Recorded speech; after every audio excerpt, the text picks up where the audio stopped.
The message came on a Friday afternoon while I was reviewing quarterly earnings reports for my company's portfolio of subsidiaries.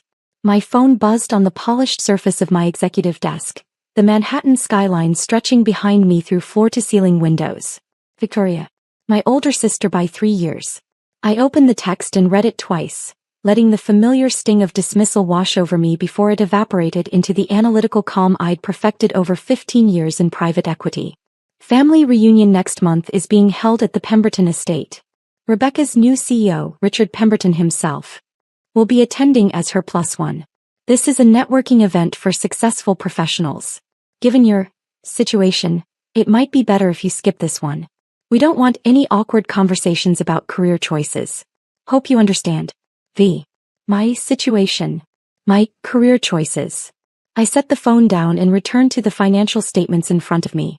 Chin Industries' latest acquisition was performing above projections.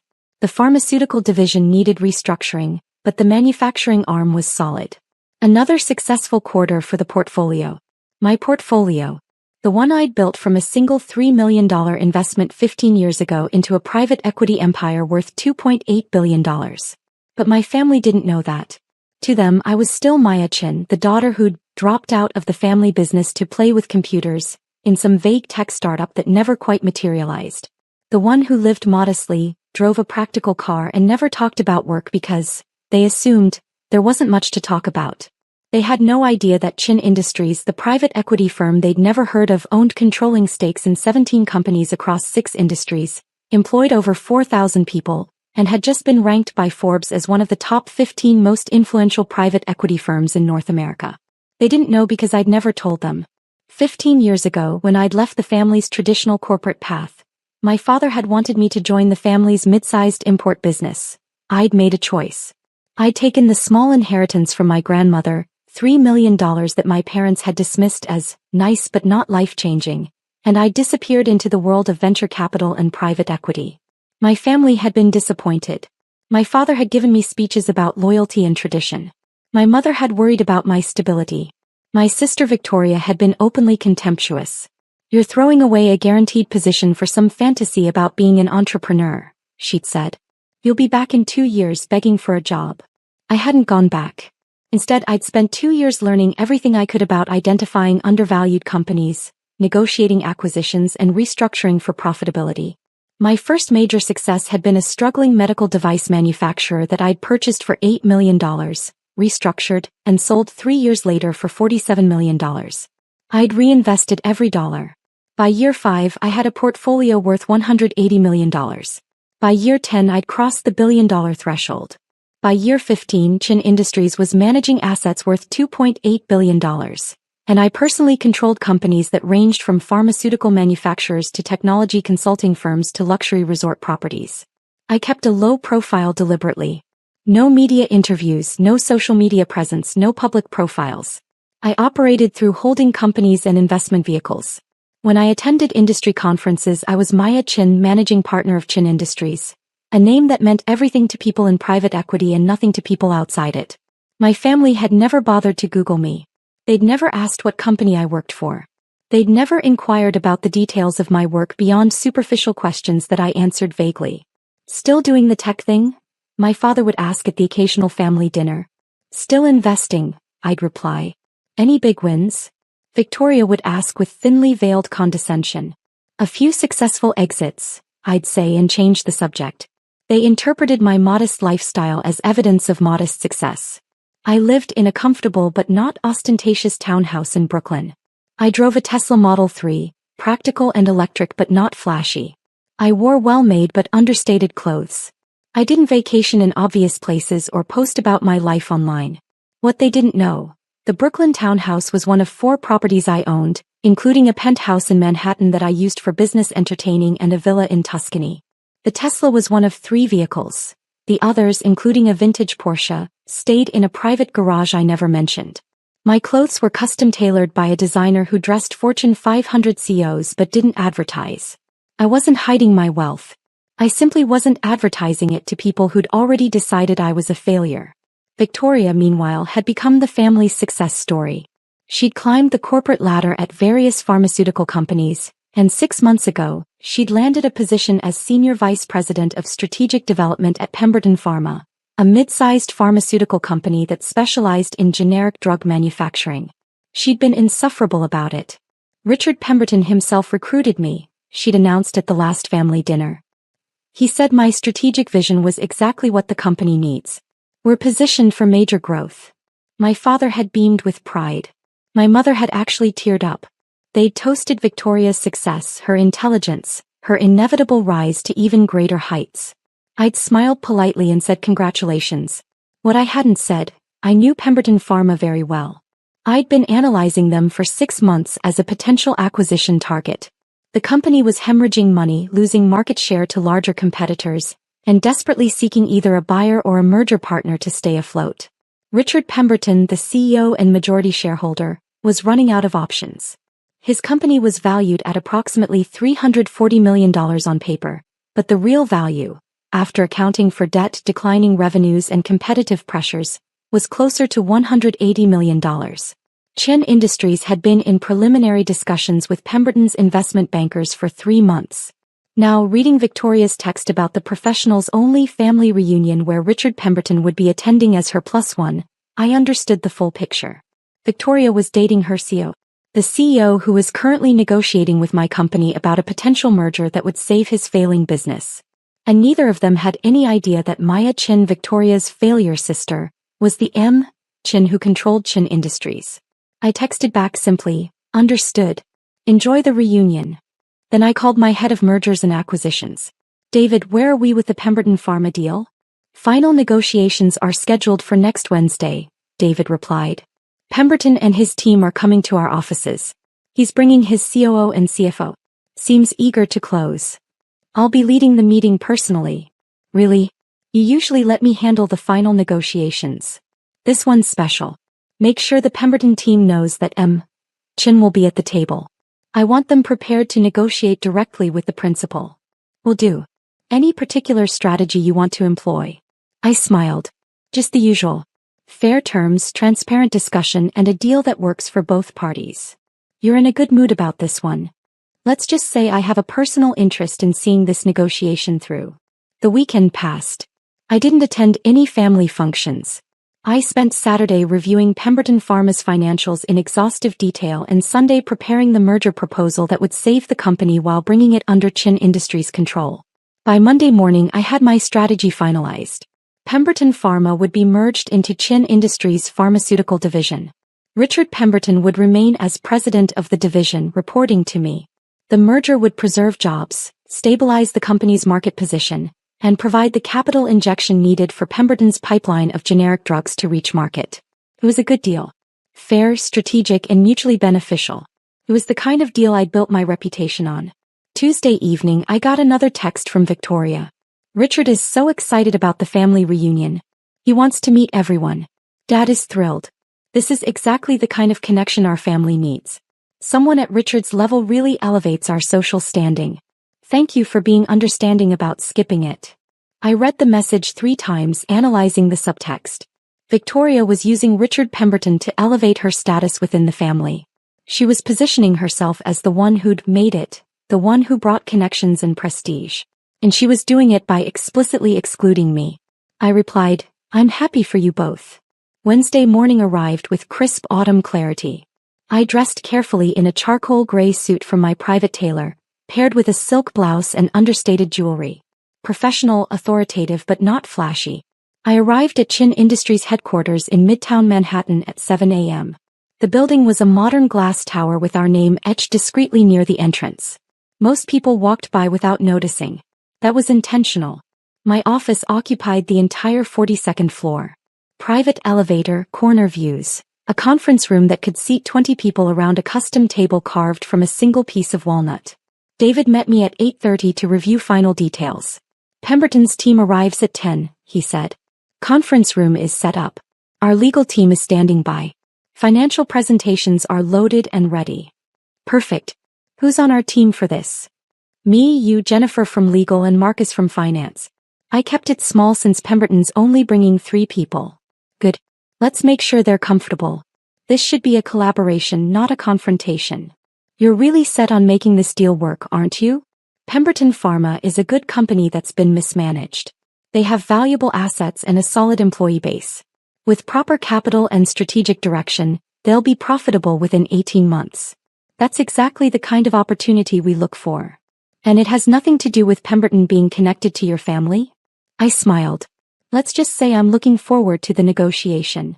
At 9:45, my assistant called. Miss Chin, the Pemberton Pharma team has arrived. They're in the lobby. Please escort them to the 42nd floor. Offer refreshments in the waiting area.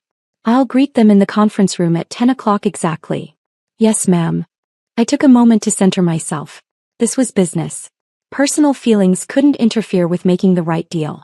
The fact that Richard Pemberton was dating my sister, the fact that Victoria had excluded me from a family event because she thought I was a failure, the fact that my entire family had no idea who I actually was, none of that could influence the negotiation. I would offer fair terms. I would structure a deal that saved Pemberton's company and served Chin Industries' interests. I would be professional, courteous, and strategic. But I would also watch Richard Pemberton's face when he realized exactly who he was negotiating with. At exactly 10 o'clock, I walked into the conference room. David, Jennifer, and Marcus were already seated on our side of the table. The Pemberton team sat across from them, a nervous-looking CFO, a stern COO, and at the center Richard Pemberton himself. Pemberton was in his early 50s, handsome in a practiced way, wearing an expensive suit and an expression of controlled confidence. He was smiling, clearly expecting this to be a routine negotiation with a mid-level executive. I walked to the head of the table and set down my portfolio.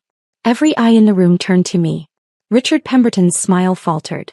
His eyes narrowed in confusion. Do I know her? And then widened in recognition. Victoria's sister. The failure. The one who played with computers. His face went absolutely pale. Good morning, I said calmly. I'm Maya Chin, founder and CEO of Chin Industries. Welcome to our headquarters. I understand you're here to discuss a merger proposal. The silence that followed was exquisite. Pemberton's CFO glanced at his boss in confusion. The CEO looked between Pemberton and me, clearly sensing something was wrong but not understanding what. Richard Pemberton opened his mouth, closed it, and managed in a strangled voice, Miss Chin. I didn't realize that I was Chin? I said pleasantly. Yes, I keep a fairly low profile. Please let's sit down. We have a lot to discuss. I took my seat at the head of the table. My team looked calm and professional, though I could see David fighting back a smile. He'd figured out the connection. Pemberton slowly sat down, his composure completely shattered. I could see him trying to recalibrate, trying to process the fact that Victoria's failure sister was the CEO of a $2.8 billion private equity firm. Before we begin, I said, I want to address the obvious. Yes, I'm Victoria Chen's sister. Yes, I'm aware that you and she are in a relationship. I want to assure you that my personal connection to your situation will not impact these negotiations. Chin Industries has been analyzing Pemberton Pharma for 6 months as a potential acquisition. Our interest in your company is based purely on its strategic value and the opportunities we see for growth and profitability. Is that acceptable to you, or would you prefer to work with a different firm? Pemberton swallowed hard. No, that's acceptable. Good. Then let's proceed. I nodded to Marcus, who pulled up the first presentation slide. Our analysis of Pemberton Pharma shows a company with strong fundamentals that's facing significant headwinds. Market share has declined 23% over the past 3 years. Revenue is down 31%. However, you have a robust pipeline of generic drugs in various stages of FDA approval, a skilled workforce, and manufacturing facilities that are currently underutilized but highly valuable. I walked them through the analysis with the same precision I brought to every deal. Current valuation, debt structure, competitive pressures, opportunities for improvement. Pemberton's CFO was nodding along, clearly impressed by the depth of our research. The CEO was taking notes. Pemberton himself looked like he was in shock. After 30 minutes of presentation, I paused. Questions so far? The CFO spoke up. This is incredibly thorough. You've clearly done your homework. We always do. Now let me outline our proposed merger structure. I walked them through the deal. Chin Industries would acquire Pemberton Pharma through a stock-and-cash transaction valued at $220 million. Significantly above the company's current market value but below what Pemberton probably hoped for. The company would become a division of Chin Industries Pharmaceutical Holdings. Jobs would be protected. The current management team, including Richard Pemberton, would remain in place but would report to Chin Industries board. The key advantages, I said, are immediate capital injection of $50 million for operations and drug development, access to Chin Industries' network of manufacturing and distribution partners, and strategic guidance from our team of industry experts. In exchange, we acquire 85% equity, with the remaining 15% held by current shareholders including yourself, Mr. Pemberton. That's very generous, the CFO said carefully. It's fair, I corrected. Your company is worth saving. It has good bones. It needs capital, strategic direction, and operational restructuring. We can provide all of that. But I want to be clear about expectations. This isn't a passive investment. We will be actively involved in management decisions. We will expect quarterly performance reviews. We will hold the leadership team accountable for results. I looked directly at Richard Pemberton. This is a partnership, but it's one where Chin Industries holds the controlling interest and makes final decisions. Is that something you can work with? Pemberton seemed to have regained some of his composure. May I ask a question? Of course. How long have you known about Victoria and me? Since she mentioned it at a family dinner 6 months ago. Around the same time we began our preliminary analysis of your company. And you never said anything to her? About who you are? About what you do? My family has never asked detailed questions about my work. I've answered honestly when asked, but I don't volunteer information that isn't requested. I kept my voice neutral. My professional life and my family relationships are separate domains. I prefer it that way. Does Victoria know you're this? He gestured around the conference room. She's about to find out. I assume you'll tell her. His face went even paler. She's been telling me about you. About how you never quite lived up to your potential. How the family worries about your career struggles. I'm aware of how my family perceives me. Again, that's separate from this negotiation. The question on the table is whether you want to accept Chin Industries' merger proposal. I need an answer by Friday to keep our timeline on track. The CEO leaned forward. Miss Chin, speaking purely from a business perspective, this deal is better than anything else we've been offered. The other firms were talking about breaking us up, selling off divisions, massive layoffs. You're talking about keeping the company intact and investing in growth. That's our model. We don't buy companies to strip them. We buy companies to build them. Then yes, the CEO said, glancing at Pemberton. Assuming Richard agrees, I think we should move forward. All eyes turned to Richard Pemberton. He looked at me for a long moment. I could see him processing everything. The shock of discovering who I was, the implications for his relationship with Victoria, the reality that he was about to enter a business partnership with his girlfriend's sister, the one the family had written off as a failure. I accept the proposal, he said finally. I'd like our legal team to review the details, but the overall structure is acceptable. Excellent. Jennifer will coordinate with your attorneys. I stood and everyone else rose with me. Thank you for coming. I think this will be a very successful partnership. I shook hands with the CFO and CEO. When I reached Richard Pemberton, he held my handshake a moment longer than necessary. Victoria doesn't know, does she? He said quietly. About any of this. She will soon. I imagine you'll want to have that conversation before the merger is announced publicly. This is going to be complicated, I finished. Yes, I imagine it will be. But that's between you and Victoria. As far as Chin Industries is concerned, you're the president of a pharmaceutical company we're acquiring. Your personal relationships aren't our business. You're remarkably calm about all this. I've had 15 years to become comfortable with my family's misconceptions about my career. This is just the moment when those misconceptions get corrected. After the Pemberton team left, David closed the conference room door and let out a low whistle. Okay, I need to know the story there. I smiled. My sister is dating him. She uninvited me from a family reunion because she thought I'd embarrass her in front of her impressive CEO boyfriend. Oh my God. The reunion is in 3 weeks. Right around the time the merger will be announced publicly. You're enjoying this way more than you're letting on. I'm enjoying the business opportunity. The personal drama is just an unexpected bonus. Are you going to the reunion? I haven't decided yet. My phone buzzed. A text from Victoria. Richard just called me in a panic. He said he's been in a meeting with Chin Industries. Do you know anything about this? He sounded really weird. Something about merger negotiations. I stared at the message for a moment, then typed, I know Chin Industries.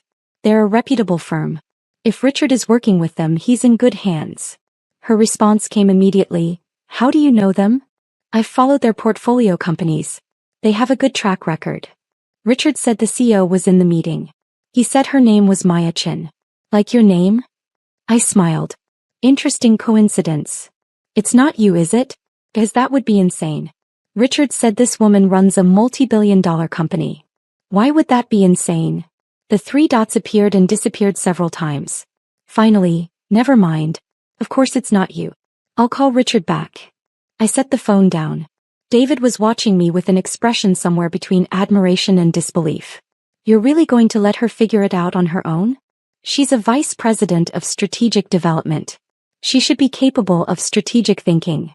That's cold. That's honest. Victoria has spent 15 years assuming I failed because I didn't follow the traditional path.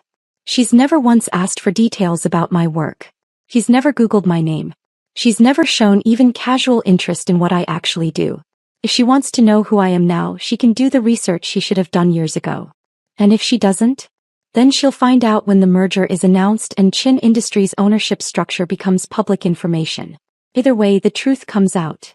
Over the next 3 days, my phone exploded with increasingly frantic messages from Victoria. Maya, I need you to call me. This is important. Richard is acting so strange since his meeting. Something is going on. I looked up Chin Industries. They're huge. Like huge. Worth billions. The CEO is named M. Chin. Founder and co. The company was started 15 years ago with a $3 million initial investment. Maya, grandmother left you $3 million 15 years ago. Maya, is Chin Industries your company? I didn't respond to any of them. I was busy working with legal to finalize the merger documents, coordinating with our pharmaceutical division president about integration plans, and preparing the public announcement. On Friday, Richard Pemberton signed the merger agreement. The deal was done. Chin Industries now owned 85% of Pemberton Pharma. Richard would remain as division president, reporting to me quarterly. The $50 million capital injection would begin immediately. Our PR team prepared the announcement for Monday morning. Saturday afternoon, Victoria showed up at my Brooklyn townhouse. I just finished a workout and was making coffee when the doorbell rang insistently. I checked the security camera and saw my sister standing on the steps, looking agitated. I opened the door. Is it true? She demanded without preamble. Are you M. Chin? The founder of Chin Industries? Yes. She stared at me. Are you serious right now? Would you like to come in, or would you prefer to have this conversation on the doorstep? She pushed past me into the house, spinning to face me in the entryway. You own a company worth $2.8 billion? Chin Industries manages assets worth $2.8 billion. I own the company, yes. For how long? 15 years. Since I took grandmother's inheritance and started making investments. But we thought, everyone thinks you're. She couldn't seem to find the words. A failure. I supplied. Yes, I know. Why didn't you say anything? You never asked. I walked past her into the kitchen, pouring my coffee calmly. Coffee. I don't want coffee. I want to know why you've been lying to us for 15 years. I haven't lied once. You asked if I was still doing the tech thing. I said I was still investing. You asked about big wins. I said I'd had successful exits. Every single thing I told the family was completely true. You just made assumptions about the scale. Victoria sank into a chair. Richard is losing his mind. He says you're acquiring his company. He says you were in the meeting. You negotiated the deal personally. That's all accurate. You're going to be his boss. Technically, he'll be president of the pharmaceutical division and report to our board, which I chair. But yes, essentially. This is insane. How are we supposed to? What is he supposed to? What are we supposed to do? You're supposed to continue your relationship or not, based on whether you actually care about each other. The business arrangement is separate. But you're my sister. I've always been your sister, Victoria. That hasn't changed. What's changed is that you now know what I do for a living. She put her head in her hands. The family reunion. I told you not to come because I thought you'd embarrass us in front of Richard. I remember. You must think I'm such an idiot. I think you made assumptions based on limited information. We all do that sometimes. Limited information. Maya, you've been running a multi-billion-dollar company and living in this. She gestured around my modest kitchen. This normal house, driving a normal car, acting like you're just getting by. This house is very comfortable. My car is excellent. I don't need to advertise my success to feel successful. But why? Why keep it secret? I set down my coffee cup and looked at my sister directly. Because 15 years ago, when I told the family I was going to invest grandmother's money instead of joining Dad's company, every single one of you told me I was making a mistake. You said I'd fail. You said I'd be back begging for a job within 2 years. And when I didn't come back, when I didn't fail, you all just assumed I was too proud to admit defeat. We didn't. Yes, you did. Every family dinner, every holiday, every casual conversation, there was this underlying assumption that I was struggling, that I'd made bad choices, that I was somehow less than the rest of you. And you know what? I let you think that. Because it showed me who you all really were when you thought you were dealing with someone unsuccessful. Victoria's face crumpled. That's harsh. It's honest. Victoria, in 15 years, you've never once asked me detailed questions about my work. Never asked what companies I was investing in. Never asked to see my office or meet my colleagues. You were content to believe I was failing because it fit the narrative you wanted. I'm sorry, she whispered. I appreciate that. But the question now is, what changes? Are you apologizing because you're actually sorry for dismissing me, or because you just found out I'm successful and now I'm worth paying attention to? She looked up at me, tears in her eyes. That's not fair. It's completely fair. If I'd stayed in the family business, if I'd followed the traditional path, would you have treated me the same way? Or is it specifically because I chose a different route that I became someone you could look down on? She didn't answer. Here's what's going to happen, I said, gentler now. The merger will be announced Monday. Chin Industries' ownership structure is public information, so yes, everyone will know I'm the CEO. The family will find out. Dad will find out. Mom will find out. And everyone will have to adjust their understanding of who I am and what I've been doing for the past 15 years. What about the reunion? What about it? Are you going to come? You should come. You should absolutely come and show off. I shook my head. That's not my style, Victoria. I didn't build this company for validation from the family. I built it because I wanted to prove to myself that I could identify value where others didn't see it, that I could build something meaningful, that I could make a real difference in the business world. But you've earned the right to. I've earned the right to make my own choices about how public I want to be. The merger announcement will happen because it's required. The family will find out because it's inevitable. But I'm not going to parade my success around at a reunion just to make people feel bad about underestimating me. Victoria wiped her eyes. Richard wants to talk to you.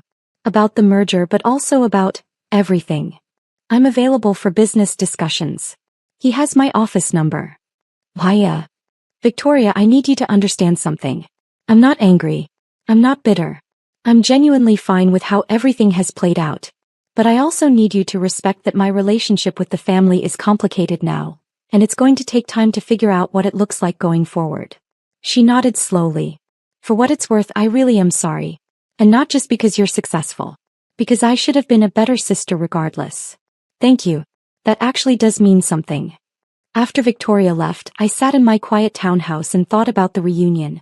The truth was, I didn't want to go and watch my family scramble to recalibrate their understanding of me.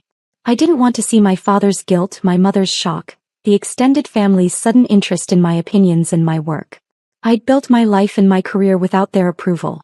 I didn't need it now. But I also realized that Victoria's apology, clumsy as it was, mattered. And maybe the reunion could be an opportunity, not to show off but to finally let my family see me as I actually was. Monday morning, Chin Industries issued the press release. Chin Industries acquires Pemberton Pharma in $220 million merger. Deal strengthens pharmaceutical division, preserves jobs, positions company for growth. The release included details about the acquisition structure, quotes from both parties, and background on Chin Industries' track record of successful mergers and acquisitions. It also included my name and title, Maya Chin, founder and CEO. By noon, my phone had 17 missed calls from family members. I ignored them all and focused on work. The Pemberton integration was going to require careful management. I had meetings with the pharmaceutical division president, calls with key Pemberton employees to reassure them about the transition, and strategy sessions with my executive team. At 3 p.m. my assistant buzzed. Miss Chin, your father is in the lobby. He doesn't have an appointment, but he's asking to see you. I paused. Send him up. 5 minutes later, my father entered my office. He stopped just inside the door, looking around at the panoramic windows, the expensive furnishings, the wall of awards and recognition from industry organizations. Maya, he said quietly. Hi, Dad. This is your office? Yes. You built all this? This entire company? With a great team and a lot of hard work, yes. He walked slowly to the windows looking out over Manhattan.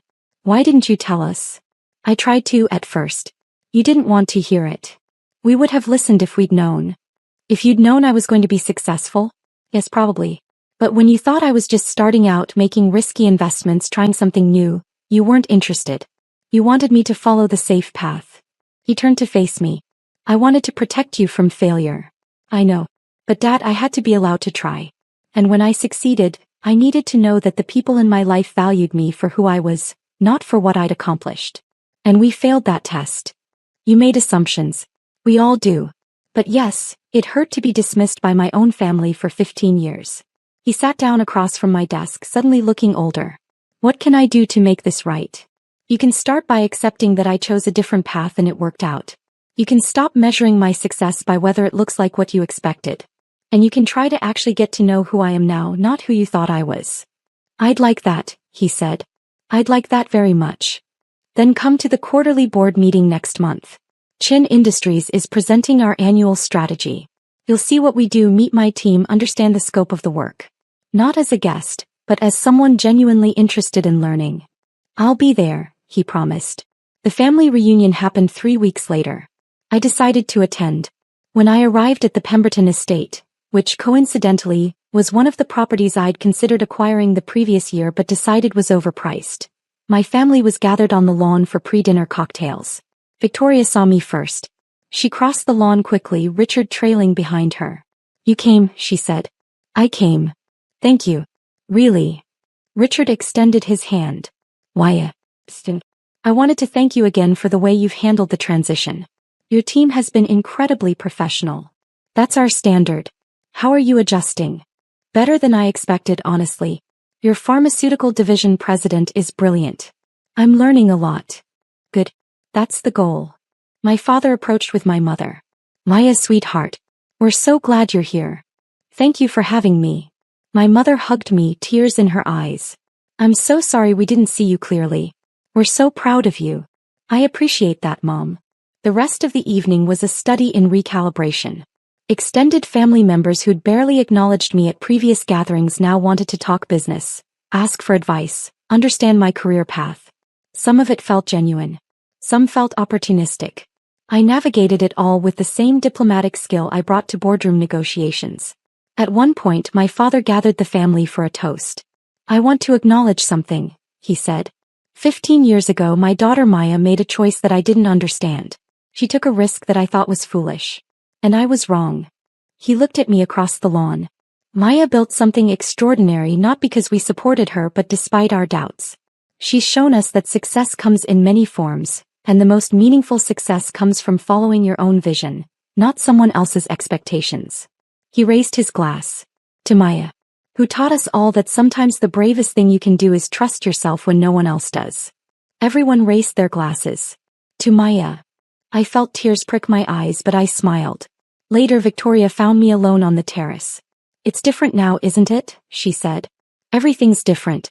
The question is whether it's different in a good way. I think it could be. If we let it. She paused. Richard and I are getting serious. He wants me to know that he's with me because he loves me, not because of any connection to you or your company. I believe him. He seems like a good man. He is. And Maya? I'm going to be a better sister. Not because you're successful, but because I should have been all along. I'd like that. We stood together, looking out at the party, at our family, at the complicated web of relationships and misunderstandings and new beginnings. You know what's funny? Victoria said. All this time we thought you were the one who needed our approval. Turns out you were the one evaluating us. I smiled. I prefer to think we were all learning about each other. It just took 15 years and a merger to make it happen. Well, she said, linking her arm through mine, better late than never. Better late than never, I agreed. And for the first time in 15 years, standing at a family gathering, I felt like I was actually seen for who I was. Not who they'd assumed I'd become, not who they'd feared I'd failed to be, but who I'd chosen to become through years of hard work, strategic thinking, and quiet determination. Maya Chen, founder and CEO of Chen Industries. And finally, after all this time, someone my family was willing to know.